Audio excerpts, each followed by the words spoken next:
കാറ്റത്തേക്കിളിക്കൂട് സീരിയലിന്റെ latest episode review ആണ് പറയുന്നത്. അങ്ങനെ പകരം ചോദിക്കാൻ വേണ്ടിയിട്ട് നീതുവിന്റെ വീട്ടിലേക്ക് അതിഥികളായി സുധീഷും ഹരീഷും മുറ്റത്തേക്ക് കാലെടുത്ത് വെച്ചപ്പോൾ തന്നെ അവിടെ ഒരു സ്ഫോടനത്തില് തിരികൊളുത്തുന്നുണ്ടായിരുന്നു.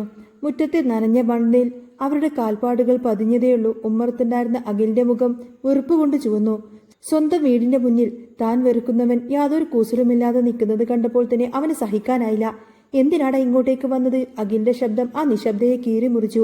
അവന്റെ കണ്ണുകളിൽ തീപ്പൊരി പാറി. നാണമുണ്ടോടാ നിനക്കൊക്കെ ഇങ്ങോട്ടേക്ക് വരാനായിട്ട്? ഓഹോ, അപ്പോ പകരണത്തിന് പകരം ചോദിക്കാനേക്കും വന്നതായിരിക്കുമല്ലേ? ഇറങ്ങിപ്പോടാ എന്റെ വീട്ടിൽ നിന്ന്. അഖിലിന്റെ ആക്രോശം കേട്ട് സുധീഷ് ഒട്ടും കുലുങ്ങിയില്ല. അവന്റെ ചുണ്ടിലൊരു പുഞ്ചിരി വിരിഞ്ഞു.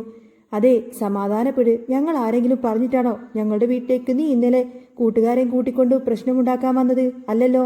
അപ്പൊ പിന്നെ നീ അവിടെ അടങ്ങി നിൽക്കടാ. സുധീഷിന്റെ ശബ്ദത്തിൽ വ്യക്തമായ താക്കീതുണ്ടായിരുന്നു. ഇത് കേട്ട് അഖിൽ കൂടുതൽ പ്രകോപിതനായി. എടാ, നീ എന്തിനാടാ നിന്റെ കൂട്ടുകാരെയും വിളിച്ചുകൊണ്ട് എന്റെ വീട്ടിലേക്ക് വന്ന് പ്രശ്നമുണ്ടാക്കിയത്? അതാണോ നിന്റെയൊക്കെ കാര്യം? എന്റെ പെങ്ങളുടെ പിന്നാലെ ഇവൻ നടന്നാ പിന്നെ ഞാൻ എന്താണ് ചെയ്യുന്നത്? കയ്യും കെട്ടി നോക്കി നിൽക്കണോ? ഹരീഷ് ശാന്തനായിരുന്നു. എന്നാൽ അവന്റെ വാക്കുകൾക്ക് മൂർച്ചയുണ്ടായിരുന്നു. നിന്റെ പെങ്ങളുടെ പിന്നാലെ ഞാൻ നടന്നിട്ടില്ല. അവൾക്ക് എന്നെ ഇഷ്ടമാണ്. എനിക്ക് അവളെയും ഇഷ്ടമാണ്. വിശ്വാസമായില്ലെങ്കിൽ നീ നിന്റെ പെങ്ങളോട് തന്നെ ചോദിച്ചു നോക്ക്. അപ്പോഴേക്കും വാതിൽക്കൽ നിന്നിരുന്ന നീതു മുന്നോട്ട് വന്നു. അവളുടെ കണ്ണുകളിൽ ഭയമുണ്ടായിരുന്നുവെങ്കിലും ഹരീഷിനെ അവിടെ കണ്ടത് അവളിൽ വല്ലാത്തൊരു ധൈര്യം നിറച്ചിരുന്നു. അതെ, എനിക്ക് ഹരീഷിനെ ഇഷ്ടമാണ്, അവൾ ഉറക്കെ പറഞ്ഞു. ആ വാക്കുകൾ അഖിലിന്റെ മുഖത്തേറ്റ കനത്ത പ്രഹരം പോലെയായിരുന്നു. സ്വന്തം പെങ്ങൾ ശത്രുക്കളുടെ മുന്നിൽ വെച്ച് തന്നെ ധിക്കരിക്കുന്നത് അവനെ ചിന്തിക്കാൻ പോലും ആയില്ല. എടി, നിന്നെ ഞാനുണ്ടല്ലോ എന്ന് പറഞ്ഞ് അലറിക്കൊണ്ട് അഖിൽ നീതുവിന് നേരെ പാഞ്ഞെടുത്തു. അവൾ അടിക്കാനായി കൈയോങ്ങി. പെട്ടെന്ന് തന്നെ ഹരീഷ് മുന്നിലേക്ക് കയറി അഖിലിന്റെ കൈയങ്ങ് വായുലങ്ങ് തടഞ്ഞു. നിർത്തടാ, കൈ നോക്കിക്കൊണ്ട് തന്നെ ചെല്ലാൻ വരട്ടെ. പറയുന്ന മൊത്തം അങ്ങോട്ടേക്ക് കേൾക്ക്. പെണ്ണുങ്ങളുടെ മെക്കെട്ട് കയറുന്നതല്ലടാ ആണുങ്ങളുടെ ഒരിത്. അഖിൽ കുതിരി മാറി. ഞാൻ എന്റെ പെങ്ങളുടെ അടിക്കുമോ ഇടിക്കുമോ എന്ത് വേണമെങ്കിലും ചെയ്യും. നിനക്കെന്താടാ? സുധീഷ് ഇടപെട്ടു. ഒന്ന് കാണണടാ, ഒന്ന് അടിച്ചു നോക്ക്, ഞാനൊന്ന് കാണട്ടെ. എടാ, വീട്ടിലാരുമില്ലാത്ത സമയത്ത് വന്ന് നീ വലിയ ഷോ കാണിച്ചു. അത് നിനക്ക് എന്ത് യോഗ്യതയാ ഉള്ളത്? നീതുവിന്റെ മനസ്സിൽ നിറയെ ആ നിമിഷം സന്തോഷമായിരുന്നു. തനിക്കിട്ട് കുറെ അടിയൊക്കെ തന്നതാണ് സ്വന്തം ചേട്ടൻ. പോരാത്തതിന് താനും ഹരീഷും തമ്മിൽ ഇഷ്ടത്തിലാണെന്ന് പറഞ്ഞ് ഒരുപാടധികം മാനസികമായി പീഡിപ്പിച്ചു. അതൊക്കെ ഓർത്തപ്പോൾ ഹരീഷിനും സുധീഷിനും ചേട്ടനെ ചോദ്യം ചെയ്യുന്നത് അവൾക്ക് വലിയ ആശ്വാസമായി തോന്നി. ബഹളം കേട്ട് അകത്ത് നിന്ന് നീതുവിന്റെ അമ്മയും അച്ഛനും ഓടിയെത്തി. കാര്യങ്ങളൊക്കെ മനസ്സിലായപ്പോൾ അമ്മയുടെ നിയന്ത്രണം വിട്ടു. ദേ, ഒരു കാര്യം ഞാൻ പറയാം, മര്യാദയ്ക്ക് ഇറങ്ങി പോയിക്കൊണ്ട മഴുവെന്ന്, അല്ലെങ്കിൽ ചൂരെടുത്ത് ഞാൻ അടിച്ചിറക്കും. ഹരീഷ് വിനയത്തോടെ എന്നാൽ ദൃഢതയോടെ പറഞ്ഞു. അങ്ങനെയൊന്നും അടിച്ചെറുക്കാനൊന്നും പറ്റില്ല. ഞാനില്ലാത്ത സമയത്ത് എന്റെ വീട്ടിൽ വന്നിട്ട് നിങ്ങളുടെ മകൻ പ്രശ്നമുണ്ടാക്കി. അതിനൊന്ന് ആദ്യം ചോദ്യം ചോദിക്ക്. ഞാൻ ഇങ്ങോട്ടേക്കൊരു പ്രശ്നമുണ്ടാക്കാനൊന്നും വന്നതല്ല. നിങ്ങളുടെ മോളെ ഞാൻ വർക്ക്ഷോപ്പിലേക്ക് വരുമ്പോൾ അവിടെ വെച്ച് കണ്ട് സംസാരിക്കാറുണ്ട്. അത് അവൾക്ക് എന്നെ ഇഷ്ടമായതുകൊണ്ടാ. തിരിച്ച് അവളെ എനിക്കും ഇഷ്ടമാണ്. സുധീഷും അത് ശരിവെച്ചു. അതെ, ഇവർ തമ്മിൽ പരസ്പരം ഇഷ്ടത്തിലാണ്. അപ്പോൾ പിന്നെ ഇത് വെറുതെ എതിർത്തിട്ടൊന്നും കാര്യമില്ല. നീതുവിന്റെ അച്ഛൻ പരിഹാസത്തോടെ ചിരിച്ചു. ഓഹോ, ഇഷ്ടത്തിലാണെന്ന് പറഞ്ഞുകൊണ്ട് ഞങ്ങൾ അങ്ങോട്ടേക്ക് കല്യാണം നടത്തി തരണമല്ലേ? കല്യാണം നടത്തി തരികയാണെങ്കിൽ അത് ഏറ്റവും നല്ല കാര്യം, സുധീഷ് പറഞ്ഞു. ഇത് കേട്ട് നീതുവിന്റെ അമ്മ പൊട്ടിത്തെറിച്ചു. ഇറങ്ങിപ്പോയിക്കൊള്ളണം അവിടുന്ന്. എടാ, നാണമുണ്ടോടാ നിനക്കൊക്കെ? ആ ചെറ്റക്കുടിലെ പോലുള്ള ആ ഒരു വീട്ടിലേക്ക് എന്റെ മോളെ ആലോചിച്ചുകൊണ്ട് വന്നിരിക്കുന്നു. എടാ, നിന്റെയൊക്കെ വീട് ഞാനൊന്നും പറയുന്നില്ല. നിനക്കൊക്കെ പറയാനായിട്ട് എന്തെങ്കിലും അന്തസ്സോ അഭിമാനമുണ്ടോ? നിന്റെയൊക്കെ കുടുംബത്തെക്കുറിച്ച് ആരെങ്കിലും ഒരാളെങ്കിലും നല്ലത് പറയുന്നുണ്ടോ? അമ്മയുടെ വാക്കുകൾ അതിരി വിടുന്നത് കണ്ടപ്പോൾ സുധീഷിന്റെ കണ്ണുകൾ ചുറ്റും പാറി നടന്നു. അവൻ ആ വീടിന്റെ നാലുപാടും ഒന്ന് നോക്കി. എന്നിട്ട് അഖിലിന്റെ അടുത്തേക്ക് നീങ്ങി നിന്നു. എടാ, തീപ്പെട്ടിക്കൂടിന്റെ അത്രയും വലിപ്പമുള്ള ഈ വീടിൽ നിന്നും ഒന്ന് തിരിയാൻ പോലും സ്ഥലമില്ല. എന്നിട്ടാണോ നീയും നിന്റെ തള്ളയൊക്കെ ഞങ്ങളുടെ വീടിനെങ്ങനെ കുറ്റം പറയുന്നത്?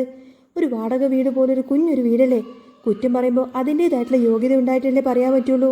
അല്ലാതെ വായി തോന്നിങ്ങനെ വിളിച്ചു പറയാനൊന്നും വരരുത്. സുധീഷിന്റെ പരിഹാസം അഖിലിന് താങ്ങാനായില്ല. അമ്മ സുധീഷിനെ അടിക്കാനായി ഒരുങ്ങി. ഉടനെ ഹരീഷ് ഇടയിൽ കയറി. തൊട്ടുപോയേക്കരുത് സുധീഷേട്ടനെ. നിന്റെ ഗുണ്ടായുസമൊക്കെ നിന്റെ കയ്യിൽ അങ്ങ് വെച്ചാൽ മതി. മേലാൽ എന്റെ വീട്ടിൽ വന്ന് പ്രശ്നമുണ്ടാക്കിയാലുണ്ടല്ലോ, നിന്റെ അച്ഛനോ അനുജന്മാരോ ചേട്ടനോ ആര് തന്നെ തിരിഞ്ഞാലും ഞാൻ വെറുതെ വിടില്ല. സുധീഷ് വീണ്ടും കൂട്ടിച്ചേർത്തു. അല്ല, ഇവൻ ഇതൊക്കെ പറയാൻ എന്ത് യോഗ്യതയുള്ളത്? ഇവൻ നല്ലൊരു ജോലിയുണ്ടെങ്കിൽ കുഴപ്പമില്ല, നല്ലൊരു വീടുണ്ടെങ്കിൽ കുഴപ്പമില്ല. എന്നിട്ട് ഇവന്റെ പെങ്ങനെ ആലോചിച്ചു കഴിഞ്ഞപ്പോഴേക്കും അവൻ അങ്ങോട്ടേക്ക് സഹിച്ചില്ല പോലും. ഇത്രയും ആയപ്പോൾ നീതുവിന് വല്ലാത്ത വിഷമമായി. സ്വന്തം വീടിനെ കുറിച്ച് മോശമായി പറയുന്നത് അവൾക്ക് കേട്ട് നിൽക്കാനായില്ല. അവൾ ഹരീഷിനോട് കെഞ്ചി. ഹരീഷേ, നിന്റെ ചേട്ടനോട് പറ ഇങ്ങനെ എന്ത് സംസാരിക്കരുതെന്ന്. മര്യാദയ്ക്ക് ഇരിക്കാൻ പറ. ഹരീഷ് കടുത്ത സ്വരത്തിൽ തന്നെ മറുപടി നൽകി. ഞാൻ എന്തിനു തടയണം നീതു? നിന്റെ ചേട്ടൻ എന്റെ വീട്ടിൽ വന്ന് പ്രശ്നമുണ്ടാക്കിയപ്പോൾ നിനക്ക് അവനെ തടയാൻ മേലായിരുന്നോ? നീതുവിന് അത് മറുപടിയൊന്നും തന്നെ ഉണ്ടായിരുന്നില്ല. അവൾ തല കുനിച്ചു നിന്നു. ഒടുവിൽ കൂടുതൽ പ്രശ്നങ്ങളിലേക്ക് പോവാതെ ഹരീഷ് സുധീഷിനെ വിളിച്ചു. വാ, ഇനി നമുക്ക് ഇറങ്ങിപ്പോവാം. അവർ മുറ്റം കടന്നുപോയതും നീതുവിന്റെ അമ്മയുടെയും അച്ഛന്റെയും സകല ദേഷ്യം നീതുവിന് നേരെ തിരിഞ്ഞു. ഇപ്പം നിനക്ക് സമാധാനമായല്ലോടി. അവൻ ഇവിടെ വന്ന് അങ്ങനെയൊക്കെ വിളിച്ചു പറഞ്ഞിട്ട് പോയപ്പോൾ എന്നിട്ട് അവൾ നിൽക്കുന്ന നിപ്പ് കണ്ടില്ലേ, മനുഷ്യനെ നാണം കെടുത്താനായിട്ട്. എടി, ഇതൊക്കെ കൊണ്ടാ പറഞ്ഞത് ഇത്രയും താഴ്ന്നവരുടെ വീട്ടിലേക്ക് ഒരു കാരണവശാലും നീ പോകരുതെന്ന്. ഇപ്പം മനസ്സിലായില്ലേ അവൻ്റെയൊക്കെ തനി സ്വഭാവം എന്താണ് എന്ന്. കാരണവന്മാർ പറയുന്നത് കേട്ട് അനുസരിക്കണം. അതെങ്ങനെയാ? അനുസരണ എന്ന് പറയുന്ന ഒരു സാധനം തൊട്ട് അയൽവാസത്തിൽ പോലും വന്നിട്ടില്ലല്ലോ നിനക്ക്. കയറിപ്പൊടി അകത്ത്. അങ്ങനെയും പറഞ്ഞുകൊണ്ട് തന്നെ അമ്മ അവളുടെ പുറകിൽ ഒരടി അങ്ങ് വെച്ചു കൊടുത്തു. കണ്ണീരോടെ സങ്കടവും ദേഷ്യവും വന്ന് ഉള്ളിൽ ഒതുക്കിക്കൊണ്ട് തന്നെ നീതു അകത്തേക്കോടി. ഇതേ സമയം ഹരീഷിന്റെ വീട്ടിലെ അന്തരീക്ഷം വളരെ ശാന്തമായിരുന്നു. അടുക്കളയിലോട് ചേർന്ന് ഇരിപ്പിടത്തിന്റെ സവാള പൊളിച്ചുകൊണ്ടിരിക്കുകയായിരുന്നു നികേഷും നിധിയും. വീട്ടിലെ ആണുങ്ങൾക്കെല്ലാം വലിയ കാര്യമാണ് നിധിയെ. ഒരു വീടിന്റെ ഐശ്വര്യമായിട്ടാണ് ഭാസ്കരൻ അവളെ കാണുന്നതും. പൊളിച്ച സവാളയുടെ തൊലി ഒരു വശത്തേക്ക് മാറ്റിയിട്ട് നികേഷ് ചോദിച്ചു, എന്താ നീ സവാള അരിയാണോ അതോ വെറുതെ കളിക്കുവാണോ? നിധി ചിരിച്ചുകൊണ്ട് മറുപടി പറഞ്ഞു, ഞാൻ ഇവിടെ പൊളിക്കുന്നത് നീ കണ്ടില്ലേ? ഇത് പൊളിച്ചു കഴിഞ്ഞിട്ട് നേരെ ചട്ടിക്കകത്ത് ഇടുമല്ലോ. അരിഞ്ഞു കഴിഞ്ഞിട്ടല്ലേ ഇടുന്നത്? ആ ആയിക്കോട്ടെ, സുധീഷേട്ടൻ വന്ന് അറിയാലോ, പിന്നെ ഞാൻ ചോദിക്കേണ്ട കാര്യമൊന്നുമില്ലല്ലോ. അപ്പോഴാണ് മുറ്റത്തേക്ക് സുധീഷും ഹരീഷൊക്കെ നടന്നു വരുന്നത്. അവരുടെ മുഖത്ത് ഗൗരവം കണ്ടപ്പോഴേ നിധിക്ക് എന്തോ പന്തികേട് തോന്നിയിരുന്നു. അല്ല, നിങ്ങൾ രണ്ടുപേരും കൂടി രാവിലെ തന്നെ ഇതെവിടെ പോയതായിരുന്നു? നിധി സംശയത്തോട് ചോദിച്ചു. സുധീഷ് പെട്ടെന്നൊന്ന് പരിങ്ങി. അതോ ഞങ്ങളൊന്ന് നടക്കാൻ പോയതാ. നടക്കാനോ? നികേഷ് അത്ഭുതത്തോടെ ചോദിച്ചു. എന്നിട്ട് അവരെങ്ങനെ മാറി മാറി നോക്കി. ഒരിക്കലും നടക്കുന്ന കാര്യമല്ല അത്.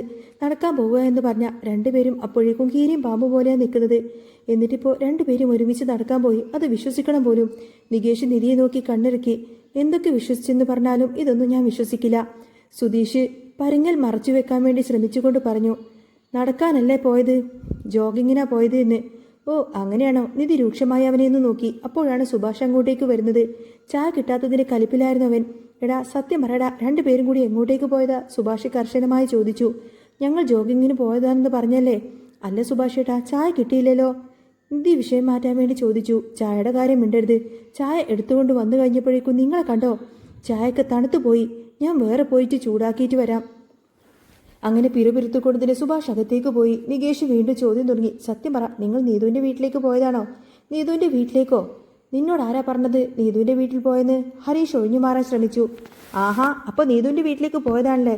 എടാ, നീതുവിന്റെ വീട്ടിലേക്ക് പോയെന്ന് നിന്നോട് ആരെങ്കിലും കള്ളത്തരം പറഞ്ഞോ എന്ന്? അങ്ങനെയാ ഞാൻ ചോദിച്ചേ. നികേഷ് വിടാൻ ഭാവമില്ലായിരുന്നു. അല്ല, നീതുവിന്റെ വീട്ടിൽ പോയി എന്നല്ല അർത്ഥം. സുധീഷ് തപ്പി തടഞ്ഞു. അപ്പോൾ പിന്നെ നിങ്ങൾ പോയില്ലേ? പിന്നെ ഞങ്ങളെന്തിനാ അങ്ങോട്ടേക്ക് പോകുന്നത്? ഞങ്ങൾക്ക് അതിൻ്റെ ഒന്നും കാര്യമില്ല എന്ന് ഹരീഷ് തറപ്പിച്ചു പറഞ്ഞു.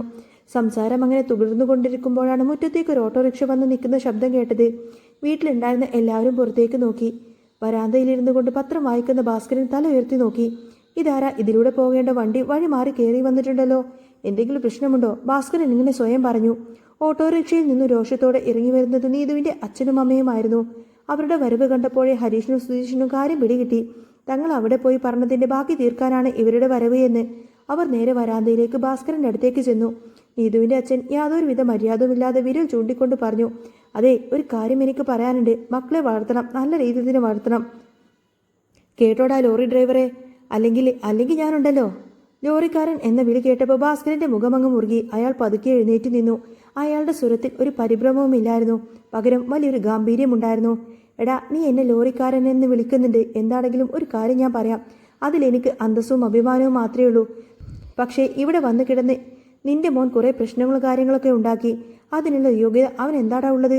ഭാസ്കരന്റെ ഒച്ചപ്പാടും ബഹളവും കേട്ട് അകത്ത് നിന്ന് നിധിയും നികേഷും സുഭാഷുമെല്ലാം മുറ്റത്തേക്ക് ഇറങ്ങി വന്നു.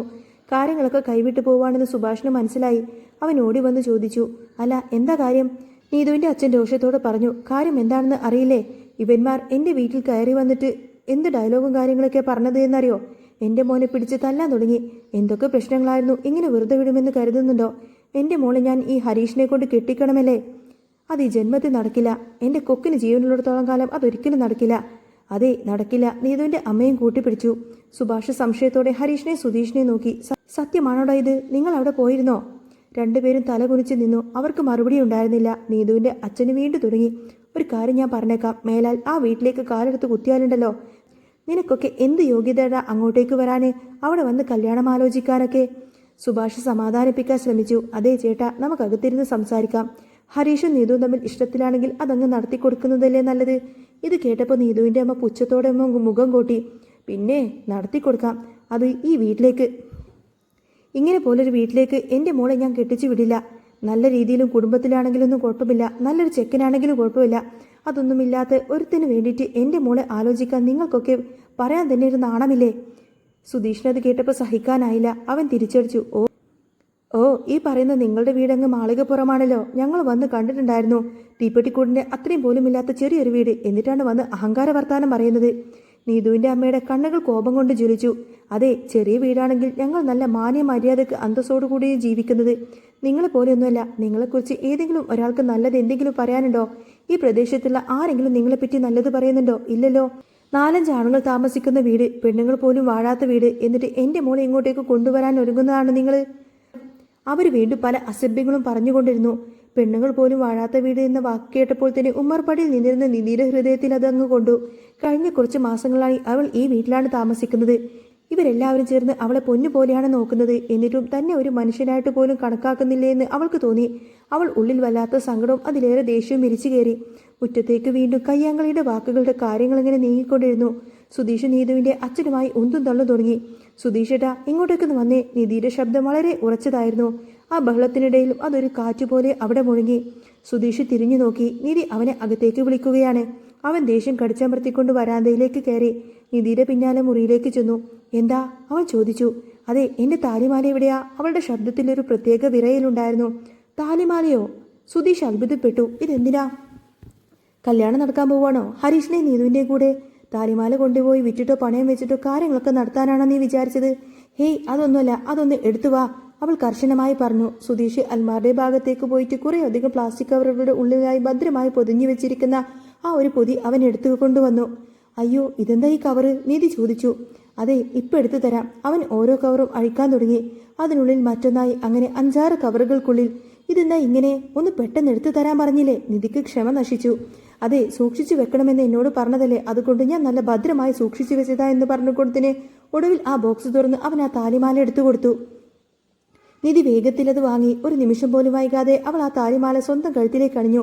സുധീഷ് കണ്ണും തള്ളി അമ്പരപ്പോടങ്ങനെ നോക്കി നിൽക്കുകയാണ്. അവൾ എന്താണ് ചെയ്യാൻ പോകുന്നതെന്ന് അവനൊരു പിടിയുമില്ലായിരുന്നു. താലിമാല കഴുത്തിലണിഞ്ഞ് നെഞ്ചും വിരിച്ചുകൊണ്ട് ഒരു കൊടുങ്കാറ്റ് പോലെ നിധി നേരെ മുറ്റത്തേക്ക് നടന്നു ചെന്നു. മുറ്റത്തേക്ക് അപ്പോഴും ചീത്തവിളികൾ ഇങ്ങനെ തുടരുകയായിരുന്നു. ഒന്ന് നിർത്തുന്നുണ്ടോ? നിധിയുടെ ശബ്ദം ഒരു ഇടിമുഴക്കം പോലെ അവിടെ മാറ്റിക്കൊണ്ടിരുന്നു. കുറെ സമയമായാലോ തുടങ്ങിയിട്ട്. എനിക്ക് പറയാനുള്ളത് നിങ്ങൾ കേൾക്കണം. എല്ലാവരും നിശബ്ദമായി. നീതുവിൻ്റെ അമ്മയും അച്ഛനും എന്താണ് സംഭവിക്കുന്നത് എന്നറിയാതെ അന്താളിപ്പോഴും കൂടെ അവളെ നോക്കി. നീ ഏതാടി പെണ്ണേ? നീതുവിൻ്റെ അമ്മ പുച്ഛത്തോട് ചോദിച്ചു. അത് ഞാൻ ഇവിടെ സുധീഷിന്റെ ഭാര്യയാണെന്ന് നിധി ഉറച്ച സ്വരത്തിൽ പറഞ്ഞു. ആ നിമിഷം മുറ്റത്ത് നിന്ന് എല്ലാവരും സ്തംഭിച്ചു പോയി. സുധീഷ് പോലും ഒരു നിമിഷം ഞെട്ടി. അവൻ ഇത്രയൊന്നും പ്രതീക്ഷിച്ചിരുന്നില്ല. ഹരീഷും സുഭാഷും ഭാസ്കരനും ഒരുപോലെ തന്നെ അത്ഭുതപ്പെട്ടു. പെട്ടെന്ന് തന്നെ നിധി തന്റെ കഴുത്തിലെ താലിമാല പുറത്തേക്കെടുത്ത് കാണിച്ച് എല്ലാവർക്കും കാണും വിധം തന്നെ ഉയർത്തിപ്പിടിച്ചു. ഈ താലിമാല എന്റെ കഴുത്തിൽ കെട്ടിയത് എന്റെ ഭർത്താവ് സുധീഷേട്ടനാ. നിങ്ങൾക്കറിയാമോ? ഞാൻ ഈ വീട്ടിലേക്ക് വന്നിട്ട് 3-4 മാസമായി. എനിക്കിതുവരെ ഇവിടെ ഒരു പ്രശ്നം ഉണ്ടായിട്ടില്ല. ഇവിടെ എല്ലാവരും എന്നെ നല്ല രീതിയിൽ തന്നെയാണ് നോക്കുന്നത്. അച്ഛനാണെങ്കിലും ശരി, സുഭാഷേട്ടനാണെങ്കിലും. ഞാനും അച്ഛനും അമ്മയും ചേട്ടനും ചേച്ചിമാരും എല്ലാവരും നല്ലൊരു കുടുംബത്തിൽ തന്നെയാണ് ഇങ്ങോട്ടേക്ക് വന്നിരിക്കുന്നത്. പക്ഷേ എനിക്കിവിടെ വന്നിട്ട് യാതൊരുവിധ പ്രശ്നവും ഇതുവരെ തോന്നിയിട്ടില്ല. നീതുവിൻ്റെ അച്ഛനും അമ്മയും പരസ്പരം നോക്കി. അവർക്ക് എന്ത് പറയണമെന്നറിയില്ലായിരുന്നു. നീതു തുടർന്നു. പെണ്ണുങ്ങൾ വാഴാത്ത വീടാണെന്നല്ലേ നിങ്ങൾ പറഞ്ഞത്? ദാ ഞാൻ ഇവിടെ എത്തിയിട്ടുണ്ട്, കുഴപ്പങ്ങളൊന്നുമില്ലാതെ. പിന്നെ നിങ്ങളുടെ മോളെ നിങ്ങളിങ്ങോട്ടേക്ക് പറഞ്ഞു വിടുന്നതിന് എന്താ ഇത്ര വലിയ കുഴപ്പം? ഇത് കേട്ടപ്പോൾ നീതുവിൻ്റെ അമ്മയുടെ ഈഗോ അങ്ങ് ഉണർന്നു. ഞങ്ങളുടെ മോളെ ഞങ്ങൾക്ക് ഇങ്ങോട്ടേക്ക് പറഞ്ഞു വിടാൻ ഇഷ്ടമില്ല, അത് തന്നെയാ കുഴപ്പം. നിധിയുടെ മുഖത്ത് ഒരു ശാന്തമായ ചിരി വിരിഞ്ഞു. ഓക്കെ, ആയിക്കോട്ടെ, എനിക്ക് അതിനകത്ത് പരാതിയൊന്നുമില്ല. പക്ഷേ ഒരു കാര്യമുണ്ട്. നിങ്ങളുടെ മോളെ പറഞ്ഞു വിടുന്നതും വിടാതിരിക്കുന്നതൊക്കെ നിങ്ങളുടെ ഇഷ്ടം. അതൊക്കെ നിങ്ങളുടെ വീടിനകത്ത് മതി. ഈ വീടിന് മുറ്റത്ത് ഇങ്ങനെ ബഹളമുണ്ടാക്കാൻ ഞങ്ങൾ ആരെയും സമ്മതിക്കില്ല. ഇതിന്റെ പേരിൽ ഈ വീട്ടുമുറ്റത്തൊരു വഴക്കും പാടില്ല. നിങ്ങൾക്ക് പോകണമെങ്കിൽ പോകാം, പക്ഷേ ഇവിടെ നിന്ന് ഒച്ചപ്പാടും ബഹളമൊന്നും ഉണ്ടാക്കാൻ പാടില്ല. ഇറങ്ങിപ്പോയിക്കൊള്ളാം ഇവിടെ നിന്ന്. നിധിയുടെ ഓരോ വാക്കുകളും വെടിയുണ്ടകൾ പോലെയാണ് അവരുടെ നേർക്ക് പാഞ്ഞെടുത്തത്. ആ പെൺകുട്ടിയുടെ ധൈര്യം പ്രസരിപ്പും കണ്ട് ഭാസ്കരന്റെ നെഞ്ചും അഭിമാനം കൊണ്ട് വിളങ്ങി. അച്ഛനും മക്കളും കോൾമേർ കൊള്ളുന്നത് പോലെ നിന്നുപോയി. അവളുടെ വാക്കിലെ അധികാരതയും നിലപാടും അവിടെയുണ്ടായിരുന്ന എല്ലാവരെയും നിശബ്ദരാക്കി. നാണം കെട്ട് തലകുനിച്ച് ഇനി അവിടെ നിന്നിട്ട് കാര്യമില്ല എന്ന് മനസ്സിലാക്കിയ നീതുവിന്റെ അച്ഛനും അമ്മയും വേഗത്തിൽ തന്നെ അവിടെ നിന്നും തിരിഞ്ഞ് ഓട്ടോറിക്ഷയിൽ കയറിപ്പോയി. ഓട്ടോ അവിടെ നിന്നും അകന്നു പോകുന്നത് നോക്കി നിൽക്കുമ്പോൾ സുധീഷിന്റെ മുഖത്ത് അറിയാതെ ഒരു പുഞ്ചിരി വിരിയുന്നുണ്ടായിരുന്നു. താൻ അണിയിച്ച താലി കഴുത്തിലിട്ടുകൊണ്ട് തന്നെ അവൾ ഈ കുടുംബത്തിനു വേണ്ടി സംസാരിച്ചത് അവന്റെ മനസ്സിൽ ഒരു കുളിർമഴയായി തന്നെ പെയ്തിറങ്ങി. മുറ്റത്ത് വീണ്ടും ശാന്തത പരന്നു. എന്നാൽ ആ ശാന്തതക്ക് നിധിയുടെ സ്നേഹത്തിന്റെയും ധൈര്യത്തിന്റെയും സംരക്ഷണ വലയമുണ്ടായിരുന്നു. അങ്ങനെ കാറ്റത്തെ കിളിക്കൂടിൽ ഇനി വരാൻ പോകുന്നത് നല്ല സൂപ്പർ അടിപൊളി ത്രില്ലിംഗ് എപ്പിസോഡുകളൊക്കെ തന്നെയാണ്. നിങ്ങൾക്ക് ഈ ഒരു ചാനൽ ഇഷ്ടമാവുകയാണെങ്കിൽ സബ്സ്ക്രൈബ് ചെയ്യാനും സപ്പോർട്ട് ചെയ്യാനും മറക്കല്ലേ. നെക്സ്റ്റ് വീഡിയോ ആയിട്ട് ഉടനെ വരാം. ബൈ.